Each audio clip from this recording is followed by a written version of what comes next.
मुरादाबाद में मुख्यमंत्री योगी आदित्यनाथ एक सभा को संबोधित कर रहे हैं। सीधे चलते हैं, सुन लीजिए। मोदी जी के नेतृत्व में एक भारत श्रेष्ठ भारत की परिकल्पना को साकार करने का कार्य किया जा रहा है, लेकिन आजाद भारत को एक भारत के रूप में रखने, अखंड भारत के रूप में वर्तमान भारत को रखने का श्रेय अगर किसी को जाता है तो वह सरदार वल्लभ भाई पटेल को जाता है, जो पूरा देश लौह पुरुष के रूप में मानता है। लेकिन कल उनका वह विभाजनकारी मानसिकता एक बार फिर से सामने आ गई, जब उन्होंने सरदार पटेल को जिन्ना के समकक्ष रख करके देश तोड़क जिन्ना को महिमा मंडित करने का प्रयास किया है। मुझे लगता है भारत की जनता विभाजनकारी मानसिकता को कभी स्वीकार नहीं करेगी और उत्तर प्रदेश की जनता को हरगिज स्वीकार नहीं करेगी। ये तालिबानी मानसिकता है जो हमेशा तोड़ने में विश्वास करता है। पहले सामाजिक ताने बानों को जाति के नाम पर और तमाम अन्य वादों के आधार पर तोड़ने की प्रवृत्ति, और जब अपने मंसूबों पर सफल नहीं हो रहे हैं तो अब महापुरुषों पर लांछन लगा करके पूरे के पूरे समाज को अपमानित करने का प्रयास हो रहा है। इस दुष्प्रवृत्ति को कतई स्वीकार नहीं किया जा सकता है और पूरे समाज को और पूरे प्रदेश को इसकी निंदा करनी चाहिए। समाजवादी पार्टी के राष्ट्रीय अध्यक्ष को अपने इस कृत्य के लिए प्रदेश की जनता से माफी मांगनी चाहिए, देश की जनता से माफी मांगनी चाहिए कि भारत की अखंडता के शिल्पी सरदार वल्लभ भाई पटेल का यह अपमान देश कभी स्वीकार नहीं कर सकता। उनका यह वक्तव्य इसलिए आया है क्योंकि विभाजन की उनकी प्रवृत्ति हमेशा रही है।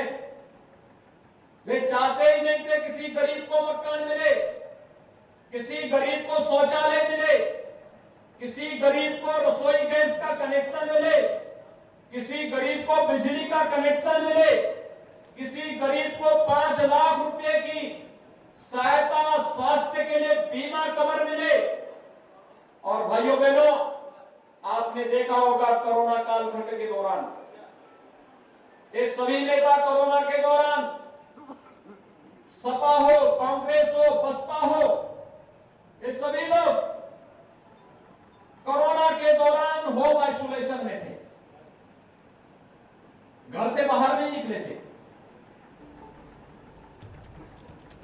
गरीब जनता के पास जाने की बात तो दूर, अपने स्वयं के पदाधिकारियों के घर में भी नहीं गए।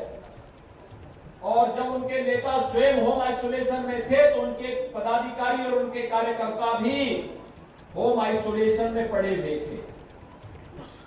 भाइयों बहनों, ये होम आइसोलेशन में पड़े हुए इन राजनीतिक दलों के नेताओं को चुनाव के दौरान भी होम आइसोलेशन में जरूर भेजना, क्योंकि जो आपकी संवेदना के साथ खड़े नहीं हो सकते, आपके सुख में आपके साथ आपको बधाई नहीं दे सकते और आपके दुख के साथ आपके साथ अपनी संवेदना नहीं जोड़ सकते, तो फिर वे इसी प्रकार से गरीब को, वंचित को, दलित को, अति पिछड़े को, समाज के उस हर एक तबके को, वो किसी जाति, किसी मत, किसी मजहब का क्यों न हो, उसकी पीड़ा के साथ कभी खड़े नहीं हो सकते।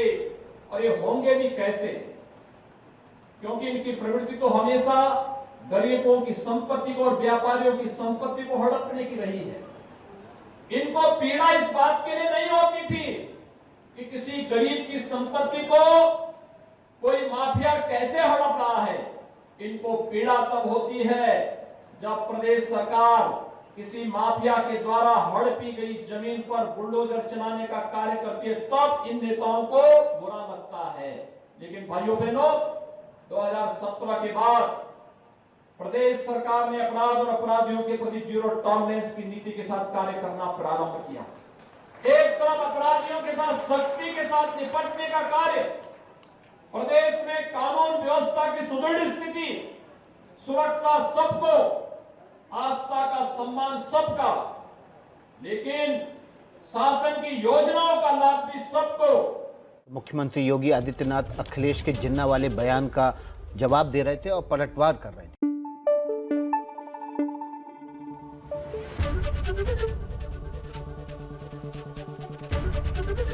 एबीपी न्यूज आपको रखे आगे।